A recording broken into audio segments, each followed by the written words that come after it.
0594 247 199. Voici qu'arrive la foi par les livres avec les amis du club.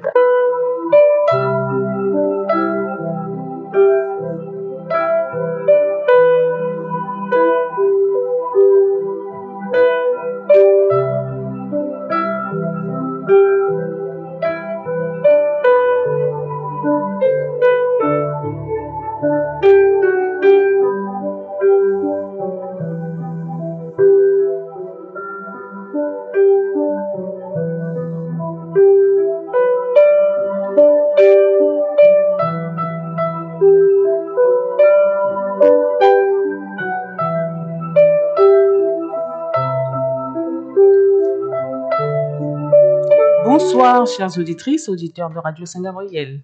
Bonsoir. C'est avec beaucoup de plaisir que les amis du club vous accueillent dans leur émission du mardi pour continuer à vivre la foi par les livres à l'écoute de votre radio, la Radio Saint-Gabriel. Donc bonjour à tous ceux qui nous écoutent depuis Cayenne sur la fréquence 94.4. Mais nous n'oublions pas ceux qui nous écoutent aussi, les auditrices, auditeurs qui nous écoutent depuis Mana sur le 95.4, de Saint-Laurent à partir du 95.7 et de Maripasoula sur le 88.6. Et évidemment, notre radio, votre radio qui est à la pointe du progrès, accueille également les internautes sur le web à l'adresse Radio Saint-Gabriel-Guyane.net.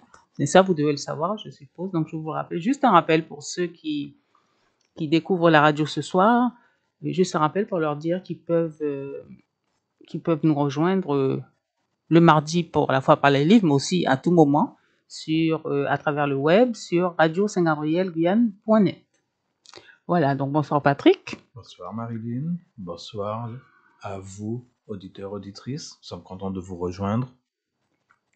Je suis également contente de vous rejoindre. C'est vrai que je rejoins le club assez rarement, mais bon, c'est bien d'être là en cette période de fête.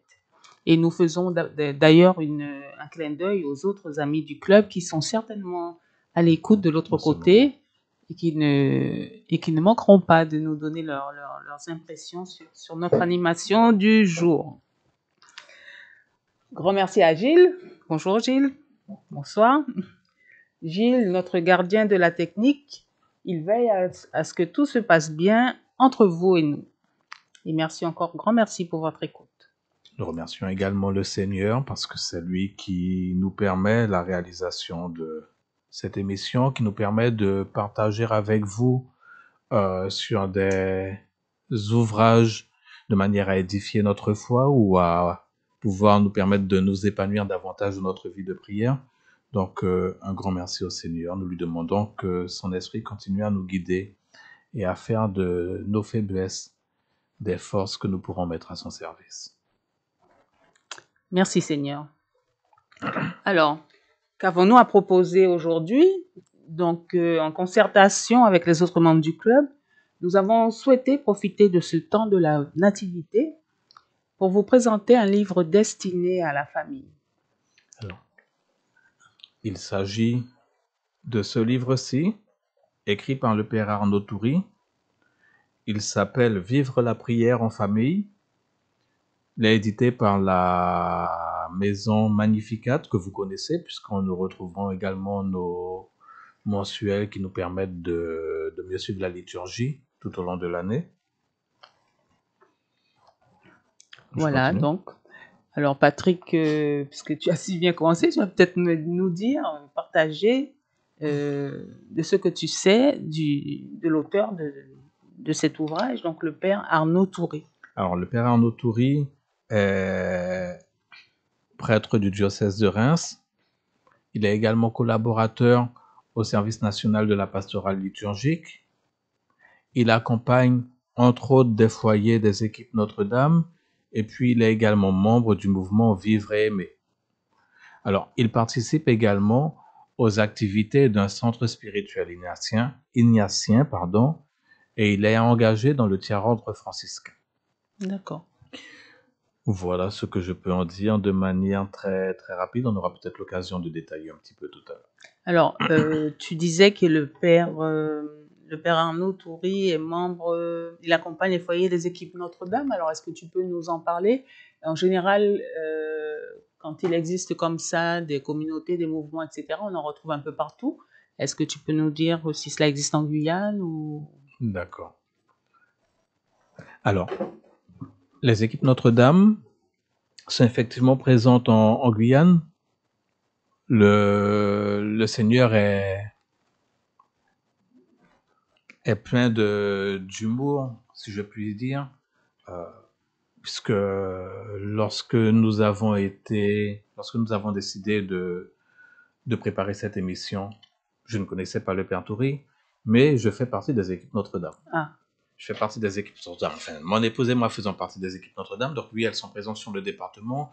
Il y a 4 équipes qui cheminent, accompagnées par des conseillers spirituels, à l'instar du Père Toury. Donc, mouvement des équipes Notre-Dame, on va faire très rapide, hein. C'est un mouvement qui vise à nous permettre de mieux cheminer, de mieux grandir dans notre spiritualité conjugale. d'accord. Donc, des équipes de 4 à 6 couples, et puis un prêtre en général. D'accord. Donc, le choix de cet ouvrage n'est pas du tout un hasard, hein. J'ignorais que tu faisais partie de ce mouvement. C'est un petit clin d'œil du Seigneur. Voilà. Et comme il nous plaît de dire, moi, bon, j'ai entendu cette expression qui m'a beaucoup plu, que j'ai gardée. Il n'y a pas de hasard, il n'y a que des rendez-vous. Donc aujourd'hui, nous avons rendez-vous avec, on va dire, l'esprit des équipes de Notre-Dame. Et par ailleurs, le non-hasard, si je peux dire, il s'exprime par le fait que pendant les 2 précédentes émissions, les ouvrages proposés étaient destinés aux enfants, et les animateurs de ces émissions donc avaient comme invité un jeune, une très jeune, c'était Jade, je me souviens, il y a 2 semaines, ça, tout à fait. Et un petit peu plus âgé, qui était Sohan, la semaine dernière. Et donc, chacun de ces jeunes a pris une part très active à l'information des auditeurs sur le thème du jour. Et comme le Seigneur voulait continuer à nous guider, à nous permettre d'échanger sur la communion, la prière entre adultes et enfants, la prière en famille, nous avons la chance de présenter cet ouvrage aujourd'hui. Sachant que nous sommes pleinement dans la période des fêtes de la Nativité, puisque nous venons tout juste de célébrer la naissance de notre petit Jésus, et que dans quelques jours, nous allons fêter la Sainte Famille. Tout à fait. Très bel ouvrage, très beau thème qui vient nous préparer justement à cette belle fête de la famille. De la famille, où nous allons pouvoir justement contempler Marie, Joseph autour de Jésus qui, nous n'en doutons pas, priait régulièrement, priait continuellement le Seigneur. D'accord. Alors, on va aller dans le vif du sujet. Là, Patrick, est-ce que tu peux nous dire à brûle pour point comment tu as trouvé ce livre, ce que tu en retiens? J'ai trouvé le livre particulièrement intéressant pour plusieurs raisons.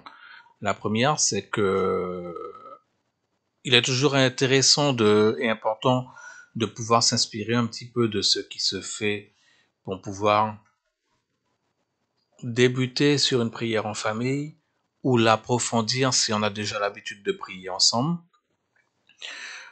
Intéressant parce que différents thèmes sont abordés tout au long du livret, mais on les verra tout à l'heure. Je n'oserais même pas parler de livre, de livret, mais plutôt d'un guide à la prière.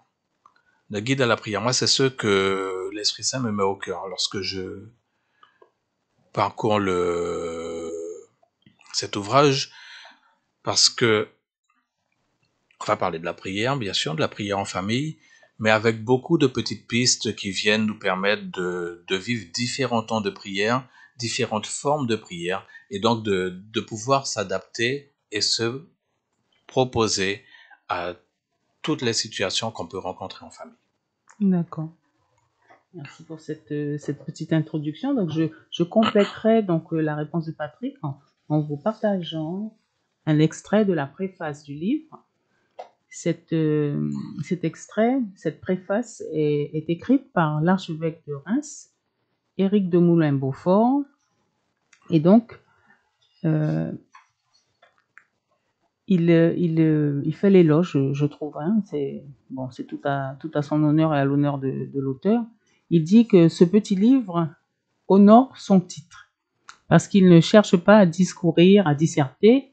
Il peut être bon de parler de la prière, il est meilleur encore d'aider à prier, car prier est un acte que l'on choisit et une action dans laquelle on se laisse entraîner, qui nous dépasse en quelque sorte et nous rend plus grands que nous-mêmes.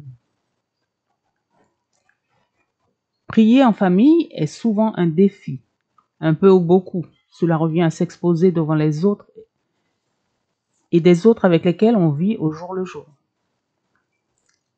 C'est montrer un peu sa confiance, son espérance, sa supplication, sa facilité ou sa difficulté à s'intérioriser, à écouter, à se laisser atteindre par une parole, à accepter et supporter le silence. Le père Arnaud Toury propose un manuel, un livre qui tient dans la main, un livre qui conduit par la main. Il suggère comme un grand frère qui a un peu plus d'expérience du chemin que ses lecteurs. Au passage, il répond à des questions importantes. Il le fait sans lourdeur, sans hauteur, très simplement comme on écarte une pierre ou on signale un trou pour permettre à celles et ceux qui suivent d'avancer plus en sécurité. Pour autant, il ne propose pas un livre de recettes. Il ouvre plutôt une gamme de possibilités où chacun, selon sa place dans la famille, sa responsabilité ou son goût, pourra choisir l'expérience qui lui paraît la mieux adaptée, la mieux susceptible de rassembler les membres de la famille devant Dieu, en Dieu, pour Dieu, en vue d'une plus grande charité. Il termine en disant « Prenez donc ce livre avec confiance et surtout, osez prier. Soyez sûr que tout pas sur le chemin de la prière est déjà prié. Priez un peu, priez beaucoup. Prier, c'est vivre plus intensément. Prier en famille, c'est permettre à la famille de devenir elle-même, c'est-à-dire des personnes en communion. Voilà ce à quoi nous invite donc l'auteur, le père Arnaud Toury. Il nous propose donc d'être des personnes en communion. Il propose aux personnes, aux membres d'une même famille d'être des personnes en communion. Voilà. Alors, est-ce que Patrick, tu as lu l'ouvrage, on entend maintenant, tu réécoutes et moi je relis la préface qui est écrite par l'archevêque de Reims. Est-ce que tu confirmes que la prière en famille, c'est possible? Bien sûr que c'est possible. Le Seigneur nous le montre tous les jours. Prier en famille, c'est possible, c'est même recommandé. C'est même recommandé parce que la famille, comme c'est dit dans le livre, la famille constitue une petite église domestique. Donc, il est important de pouvoir s'accorder ces temps de communion pour pouvoir apprendre à nous découvrir, apprendre à partager autour du Christ. Prier en famille, c'est rendre grâce à Dieu de ce qu'il fait pour nous. C'est vraiment ça, c'est lui dire merci. C'est également lui demander ce qu'on a besoin, lui donner tout ce qu'on est, parce que tout ce que nous sommes, tout ce que nous avons vient de Dieu. Et puis c'est également lui confier nos craintes, nos inquiétudes, nos joies. Donc oui, c'est possible. C'est d'autant plus possible que nous avons tout à notre disposition pour le faire. Nous avons le Saint-Esprit, nous avons les livrets de prière. Il suffit juste de prendre un petit peu de temps. D'accord. Un petit peu de temps avec le Seigneur. Alors, là, on parle de la prière en famille. Tu dis prendre un petit peu de temps. Et moi, ce qui me vient, c'est ce temps de prière en famille. Est-ce qu'il annule, je sais pas comment dire, est-ce qu'il supprime le temps de prière personnel? Non, il vient le compléter. Il est évident que si on dit prier en famille, ça nécessite que dans la famille, on a différents membres qui n'ont pas tous le même âge, qui n'ont pas la même expérience de foi, qui n'ont pas la même maturité, par conséquent, qui n'ont pas forcément les mêmes capacités non plus de prière. Donc, la prière personnelle va rester fondamentale, mais à cette prière personnelle, il faut également allier la prière familiale, parce que c'est le lieu où on va pouvoir faire monter l'expression de nos différentes prières, celle du tout jeune enfant qui va laisser parler son cœur, comme celle de l'adulte qui va allier à sa spiritualité un petit peu de son intellect et qui va avoir une autre forme de prière. Mais il faut les deux. D'accord. Il faut les deux. Par exemple, nous à la maison, on va avoir beaucoup une prière personnelle le matin. Par contre, le soir, autour du repas, déjà, on se rassemble. Et puis le soir, on va réellement prendre le temps de se réunir en famille pour pouvoir remercier pour la journée qui vient de s'écouler, demander pardon, offrir nos intentions de prière en fonction de ce qu'on a vécu pendant la journée, et puis offrir notre nuit et les personnes que nous aimons. Et puis on nous apprend depuis peu à offrir également au Seigneur les personnes que nous ne parvenons pas à aimer. D'accord.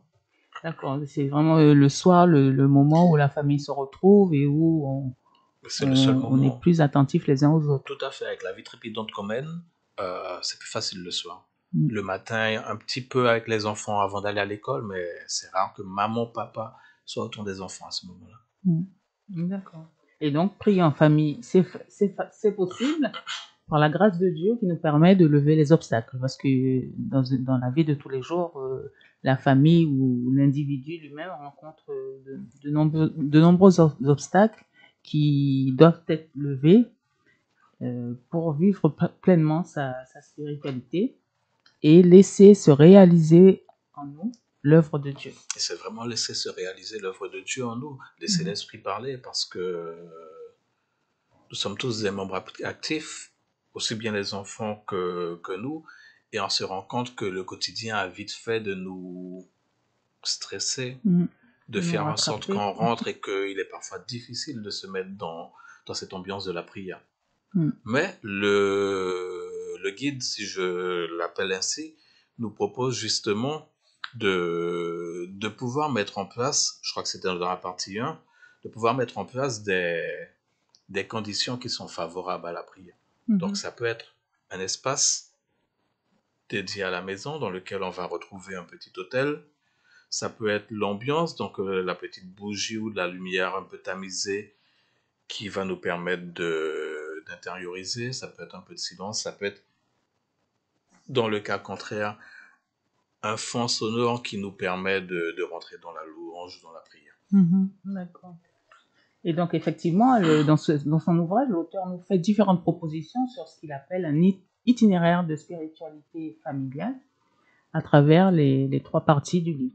Tu viens de parler de la première partie et on va développer un petit peu plus loin. Et donc, dans chacune de ces parties, de ces 3 parties, est souvent complétée par un extrait, soit de l'exhortation apostolique du pape François à Maurice Laetitia. Donc, ça remonte à 2016. Ce texte, il me semblait, a été écrit et édité en 2016. Ou un texte, on a retrouvé une fois dans cet ouvrage un texte de Sainte Thérèse de Lisieux, ou alors également un extrait de la lettre encyclique du pape François Laudato Si. Tout à fait. Voilà. Alors moi, j'ai beaucoup aimé le texte de Sainte Thérèse. Oui, moi aussi, oui. Si vous me permettez de vous le lire. Alors Sainte Thérèse nous dit, dans son manuscrit C, elle nous dit qu'elle est grande, la puissance de la prière. On dirait une reine ayant à chaque instant libre accès auprès du roi et pouvant obtenir tout ce qu'elle demande. Il n'est point nécessaire pour être exaucé de lire dans un livre une belle formule composée pour la circonstance. Si l'on était ainsi, hélas, que je serais à plaindre. En dehors de l'office divin, que je suis bien indigne de réciter, je n'ai pas le courage de m'astreindre à chercher dans le livre de belles prières. Cela me fait mal à la tête. Il y en a tellement. Et puis elles sont toutes plus belles les unes que les autres. Je ne saurais les réciter toutes, et ne sachant laquelle choisir, je fais comme les enfants qui ne savent pas lire. Je dis tout simplement au bon Dieu ce que je veux lui dire, sans faire de belles phrases, et toujours il me comprend. Pour moi, la prière, c'est un élan du cœur, c'est un simple regard jeté vers le ciel, c'est un cri de reconnaissance et d'amour au sein de l'épreuve comme au sein de la joie. Enfin, c'est quelque chose de grand, de surnaturel, qui me dilate l'âme et m'unit à Jésus. C'est vraiment une très belle prière. Très belle, très belle prière, très profonde et très, très réelle en fait, parce que je sais que quand on nous parle de prière, souvent on va aller chercher les livres quand on veut prier pour une cause, etc. Ne veine ci, ne veine ça, etc. Alors que là, tout simplement, il nous dit que ce qui compte, c'est ce qu'on a dans le cœur et comment on peut l'exprimer simplement à notre Dieu. Tout à fait. Voilà, en toute intimité.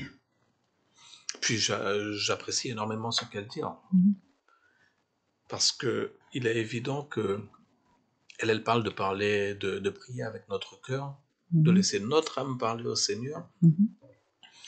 Et il est évident que c'est une prière qui est beaucoup plus spontanée que de réciter une prière ou une série de prières sans réellement rentrer dans la prière. Tout à fait. Effectivement, quand tu dis rentrer dans la prière, ça nous amène à parler un petit peu plus de la partie 1 du livre, où on découvre comment la famille peut se mettre en condition. Donc, tu dis rentrer dans la prière, c'est ça, se mettre en condition, se rendre disponible pour prendre ce temps de prière. Voilà. Il y a aussi cet aspect où on se met en condition physiquement, c'est-à-dire dans un espace aisé, j'en parlais tout à l'heure, avec peut-être un fond musical, etc., etc. Mais il y a aussi la mise en condition de l'espace du cœur, de l'intérieur, se rendre disponible, se rendre son cœur disponible, se mettre à l'écoute de soi pour mieux accueillir comment le Seigneur veut nous parler. Voilà. Et c'est comme ça que l'on peut tranquillement rentrer dans la prière, en invitant chacun à s'ouvrir à ce que Dieu veut lui donner.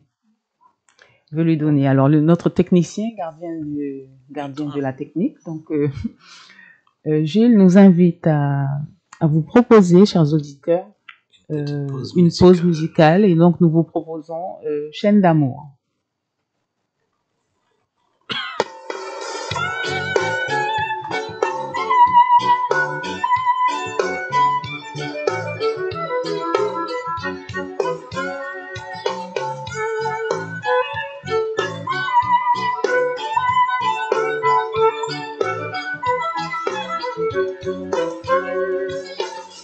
Nous sommes unis dans la famille, car Dieu nous lie à toujours par une chaîne d'amour. Concitoyens, nous sommes les siens, car Dieu nous lie à toujours par une chaîne d'amour. Nous sommes unis dans la famille, car Dieu nous lie à toujours par une chaîne d'amour. Concitoyens, nous sommes les siens, car Dieu nous lie à toujours par une chaîne d'amour. Et chacun des maillons dans l'épreuve bien avant, lié à toujours par une chaîne d'amour. Oui, chacun des maillons dans l'épreuve bien avant, lié à toujours par une chaîne d'amour. Nous sommes unis dans la famille, car Dieu nous lie à toujours par une chaîne d'amour. Alors nous sommes de retour. après cette pause musicale. Donc nous avons vu la partie 1, on va peut-être aborder un petit peu la partie 2 du livre. Dans la partie 2 du livre, elle traitait davantage de propositions pour la famille, comment elle peut s'accompagner dans la prière, par exemple en invoquant Dieu, en évoquant également les saints de notre choix. Alors, il nous était proposé effectivement de pouvoir nous baser sur des saints pour pouvoir formuler quelques prières, dont la Sainte Famille, dont on parlait tout à l'heure, Saint Joseph, les parents de la Vierge Marie, donc Sainte Anne et Saint Joachim, et puis également les saints de notre propre famille, parce que nous pouvons espérer, supposer, ça fait partie de notre espérance de chrétien, que les membres de notre famille qui nous ont précédés sont parvenus à la sainteté. Et donc on peut effectivement leur demander d'intercéder pour nous dans nos prières. Je ne sais pas si tu veux rajouter quelque chose, Marie. Alors, moi, ce que j'ai trouvé intéressant, justement, c'est toutes les possibilités que nous avons de prier selon notre cœur, selon notre choix, prier les différents saints, les saints de la famille, et parfois aussi d'utiliser donc une forme, la forme simplifiée de la liturgie des heures. Et ces prières-là sont, alors j'allais dire conseillées, c'est peut-être pas le mot, mais en tout cas, à chaque temps de la journée, peut être choisi un style de prière. Bon, c'est sûr qu'avec la vie moderne, bon, le temps de la journée, ça se résume au matin, au soir, et plus facilement le matin ou les week-ends, les jours où on est plus détendu, plus réceptif à tout ça, plus disponible. Mais c'est vrai que toutes les j'allais dire formules, mais c'est pas le terme, toutes les propositions faites d'associer les saints au temps de prière, je trouve ça vraiment original, parce que bon, je n'y avais jamais pensé. C'est vrai. J'y avais jamais pensé, et c'est vrai qu'on a beaucoup tendance à enfermer nos pratiques religieuses dans les églises. Alors qu'en fait, la première église que nous avons à notre disposition, c'est notre propre famille, et que, je vais peut-être dire, je vais essayer de dire quelque chose de difficile à entendre, les prêtres n'ont pas l'exclusivité de l'organisation de la prière dans les églises. Alors que nous, en tant que chrétiens, en tant que baptisés, nous pouvons très bien nous remettre directement au Seigneur, et en utilisant tous les outils que nous avons reçus, toutes les prières ou toutes les façons de prier qui nous viennent, excusez-moi pour le micro, toutes les façons de prier qui nous viennent spontanément, et dont on ne doit pas se défaire. On ne doit pas culpabiliser de ne pas forcément utiliser les prières apprises. Voilà. Mais bien au contraire, parce que tu viens de le dire, à l'église, on va participer à une prière communautaire. On va participer à une prière communautaire qui est souvent effectivement celle que nous vivons pendant la messe, donc pendant l'office liturgique, qui effectivement est menée par notre curé. Mais comme on l'a dit un peu plus tôt, la famille reste la première église domestique. Tout à fait. Ce qui veut dire que nous pouvons prier à la maison. Alors évidemment, on ne va pas célébrer la messe à la maison, mais il y a plein de formes de prière que nous pouvons faire monter auprès du Seigneur. Ça peut être de la louange, ça peut être de l'action de grâce, ça peut être une prière où on va demander quelque chose, ça peut être simplement une prière parce qu'on a envie de prier. Et puis cette prière-là, elle peut prendre plein de formes. Donc ça peut, certains jours, en fonction du public, être une prière où effectivement on va d'abord s'appuyer sur des prières apprises depuis l'enfance parce qu'elles nous rassurent. Comme ça peut être une prière beaucoup plus spontanée, avec de la louange, avec du chant. Parce que n'oublions pas, hein, on nous disait quand on était tout petit, que j'allais à la messe, chanter c'est prier deux fois. Tout à fait. Donc, pourquoi s'en priver? Oui, tout à fait. Et c'est vrai que nous, le week-end, on a eu l'opportunité, parfois le samedi matin, de se dire qu'on se faisait de la louange. Et puis on part 3/4 d'heure, 1 heure à chanter des chants à l'Esprit Saint, des chants à la Vierge, des chants d'adoration. Et on voit même pas le temps passer. Mais on ressort de là. On n'a pas fait une prière formelle, mais on ressort de là le cœur tellement joyeux, tellement rempli d'amour que oui, on sait que le Seigneur était présent. D'accord. Alors, je voudrais revenir sur ce que tu viens de dire tout à l'heure. Tu dis on va pas célébrer la messe à la maison. Alors, c'est sûr que on ne va pas célébrer nous-mêmes la messe à la maison, mais c'est vrai aussi que la famille peut décider de demander qu'une messe soit dite à la maison, évidemment par un prêtre ou par un diacre. Mais en tout cas, aux chers auditeurs, rassurez-vous, faire célébrer une messe à la maison par un prêtre, c'est tout à fait admis. C'est tout à fait possible et je sais que pour y avoir participé quelquefois chez des amis, les prêtres sont contents de sortir de leur bâtisse et de rencontrer la famille sur leur lieu de vie et voilà. On avait quelque chose qui se faisait avant Covid qu'on appelait les messes de quartier. Justement, le prêtre passait d'une maison à une autre chez nous, une fois par mois, et ça permettait de célébrer la messe, notamment pour les personnes qui ne pouvaient pas forcément se déplacer se rendre à l'église, dans un quartier où la personne qui hébergeait la messe invitait ses voisins à venir. Tout à fait. Et, c'est vrai que dans mon quartier, Cognon-la-Mirande, c'est vrai qu'on a eu cette pratique-là avec le prêtre qui était là auparavant. Mais c'était sur une période donnée, il me semble que c'était pendant la période du carême, une fois par semaine. Non, je me trompe, c'était sur plusieurs mois. Une fois par mois, il y avait une messe dans une famille qui a accepté d'ouvrir sa maison à la communauté du quartier. Voilà. Et c'est vrai que le Seigneur est vraiment là et ça fait du bien de se retrouver hors les murs, si je peux dire. Tout à fait. Voilà. Ok. La partie 2 nous proposait donc plein de petites formes de prières de ce type-là. Tu as parlé de célébrer à la maison. Il y avait également une proposition que moi, par mon affinité avec les équipes Notre-Dame que j'ai trouvé magnifique, c'était de pouvoir célébrer, faire mémoire de notre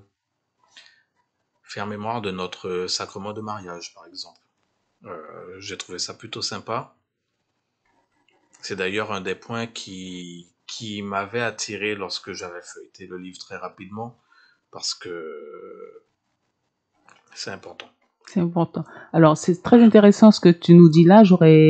Nous aurions voulu, chers auditeurs, continuer encore à vous parler de ce livre. Alors, nous allons vous inviter à vous le procurer pour plus de détails. Hein. Donc, Vivre la prière en famille, bénir, prier, célébrer, écrit par le père Arnaud Toury. Voilà, donc notre technicien me fait signe que le temps qui nous était parti s'achève là. Donc, nous vous proposons donc de vous quitter et puis nous vous invitons, si vous voulez aller plus loin, à vous rapprocher des équipes Notre-Dame ou même de la fraternité Cana. Voilà, rapidement je vous dis ça et je vous dis au revoir. Nous vous disons au revoir et vous souhaitons de très bonnes fêtes de fin d'année, un joyeux Noël, un joyeux Saint Noël, une bonne nouvelle année. Merci à vous, merci de votre écoute. Soyez bénis. Merci Gilles. Merci beaucoup. À bientôt. Au revoir.